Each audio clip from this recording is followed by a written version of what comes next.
Good afternoon. It's Monday, November 16th. Yesterday, I talked about mixing um, clay, or specifically not mixing clay, letting someone else mix the clay for me. I do mix my own glazes, in part because it's cheaper and you get more control, but also I'm doing it in 5-gallon buckets, which is just a lot faster when you're dipping glazes and so forth. When I started, well, I didn't have the money or the space to have bins of glaze ingredients. Glazes are like clays, in that you have a certain percentage of one ingredient and another. I mean, it's almost like cookie recipes, and in fact, potters swap recipes with the same energy as cheerful cooks.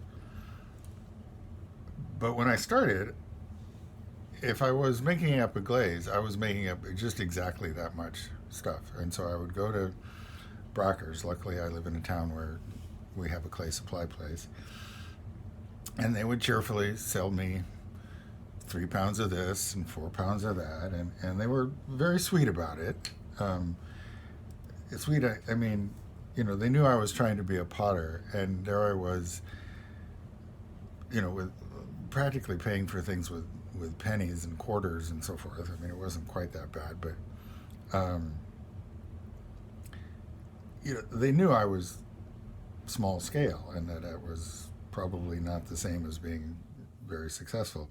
Eventually, I was in a position to buy it in the 50-pound bag, which is how I am now.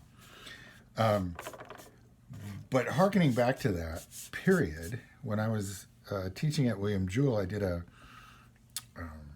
sort of an extra credit assignment where I put up one of their recipes just off of one of the buckets I'd found that morning, and told them that they needed to go, do the calculation, because the recipes are all in grams, 10,000 grams, and the ingredients get sold by the pound. And I put it up there and I said, okay, so how many pounds of each ingredient do you need? And Mike, bless his heart, came back with an answer pretty fast. And I was like, I didn't know the answer. And he's like, what? It's like, well, I just came up with the question. It's not due till tomorrow. But I worked out the answer, and he was an eighth of a pound short. And he was like, that's cruel. It's like, yeah, life is cruel. Math matters. Have a good day.